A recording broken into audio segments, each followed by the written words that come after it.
Welcome, I'm Darren, and I'll be your guide today as I rank the best hockey card designs of 1993-94. The number of cards I pulled aside to look at for hockey that I identified for this list, or for these two lists, was 10. So that means there are 5 good ones and 5 ones that aren't as good. So I don't have any honorable mentions. It really is a pretty well confined group of cards that I'm looking at. And thankfully for me, these are all really good. I really like all of them. In fact, ironically, my favorite card is the lowest of all of these because they all look really good. They're very close in terms of my view of good versus not as good. It's just there are minor differences one to another, but at the same time, I think that they all fit very comfortably. So this is a great example of just because it's my favorite doesn't mean I think it's the best.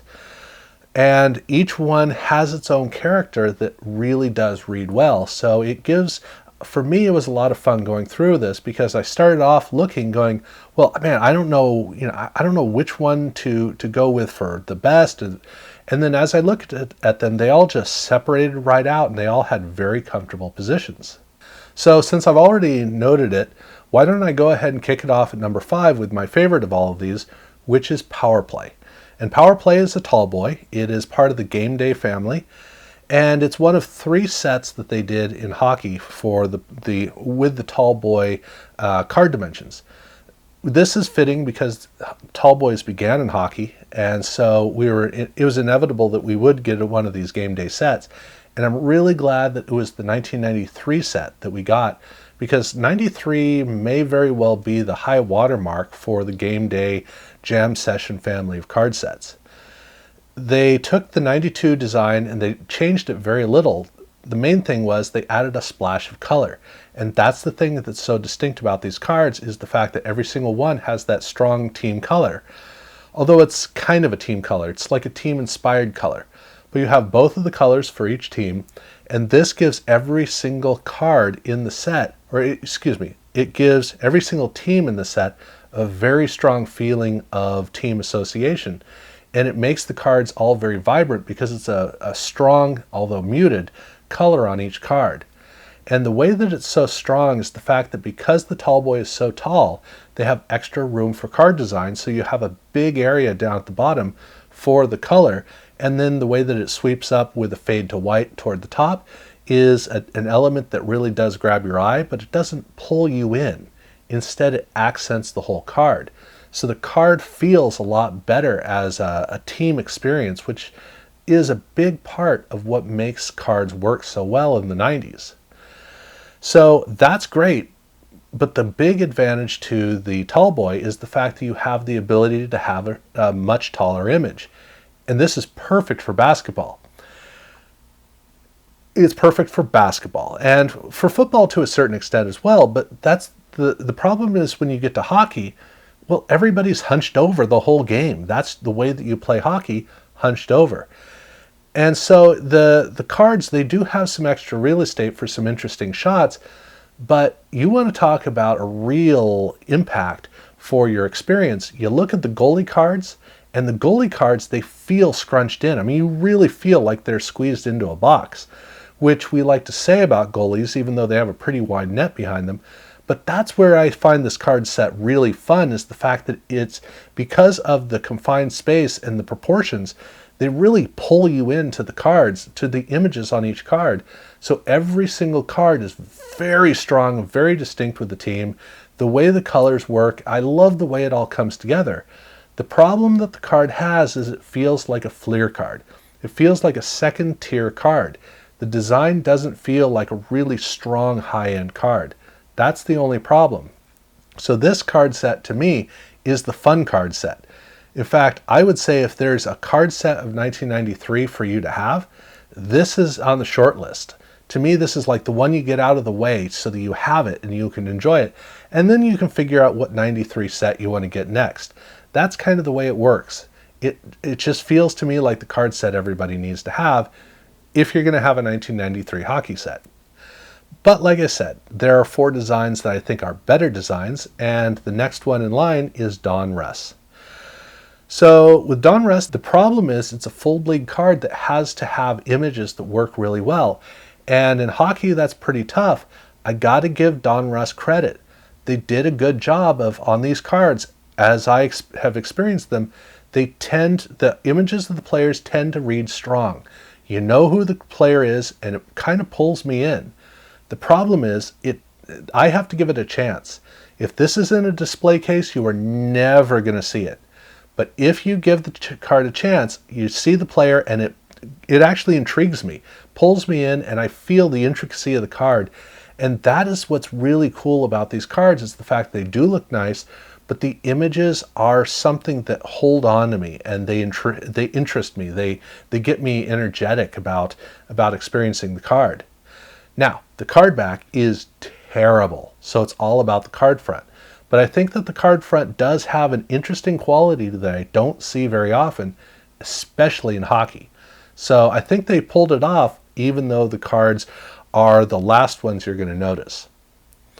So then at number 3, I've got Upper Deck. And this is weird, because 1993 was the year for Upper Deck. It was the last year where they did different designs for every single sport, or the last full year where they did different designs for every single sport. But in that year, they were hitting above average for every single sport. I mean, they just look great.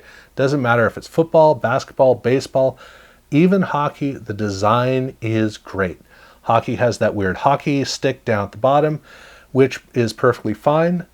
But here's the problem with these cards. In hockey, I don't see the image. I mean, I went through the whole binder trying to pull out the cards that were distinct, and I really didn't see any. It was weird, because all of the images just run together. And for Upper Deck, they had actually done a pretty good job of having distinct images in the years prior. Now, is there another set in the first couple of years that has a better design interest? Probably. Are there any cards where the images are as bland and run together as this set? No. 93, they did a great design. The images are horrendous. And I have absolutely no idea why. And that's what bothers me about the set, is that this is a set I'm excited about until I look at it, and then I'm just bored. It just runs together. It's like an entire set that doesn't happen to have Wayne Gretzky. Steve Yzerman doesn't seem to have Brett Hull. I can't see them. I can't see Patrick Waugh. I can't see anybody in this set. They're just it's really weird. Now, the card back, I think, is a really good card back. Probably the best card back that Upper Deck had done at this point, with one exception. Why in the world do they have all of the copyright stuff at the top of the card? You want to have the hologram up there? That's fine. But why do you have the copyright information up at the top? It's a stupid idea. Every time I look at it, I go, oh, the card's upside down. Oh, no, it's right side up. It feels kind of top heavy, unsettled. It's like having a bundle of wires. You take the bundle of wires, you stick them on the floor in the back, you get it out of the way, and you have everything above it. If you have all the wires up above, then it just doesn't feel right. And that's the problem with the card back, is the fact that it's well designed, but some idiot thought, hey, why not put all of that information up at the top? It's just, no. So obviously I have a few issues with this card. Even though it is well designed, it's got some major flaws. So what do I have at number 2 as better than Upper Deck? Well, shockingly, I've got Score. And Score surprised me when I was doing these lists, because I figured Score was right about the middle of each of the sports. And that's because I'm a football guy, and so I know Score as just kind of a mid-tier design. Kind of nice, but not great. But I discovered that in baseball, it was actually better than I expected. And in hockey, I was amazed that these are probably my second favorite of all of these card sets. The thing is that Score did an amazing job with pictures. That's where they had the strength in the set. Now, there had been previous years where in football in 1990 and 91, and then in baseball in 1992, Score was among the very best card designs in each one of those years. In this case, I'm surprised that at least in hockey, here it is at number 2, because every time I look at the card, the picture grabs me. I look at it, I see who the player is, I get excited about him, and that splash of team color on the side is a great complement to pair up in a really well-defined, well-structured way.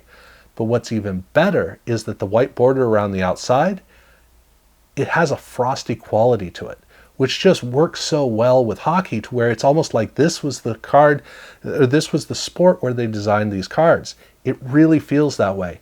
This is gotta be the best place for these cards to really work. And so as I look through all of these sets, this is the one that jumps out at me the most. I mean, obviously the tall boy, that doesn't really jump out at me as much as I'm trying to look past it because it overpowers everything.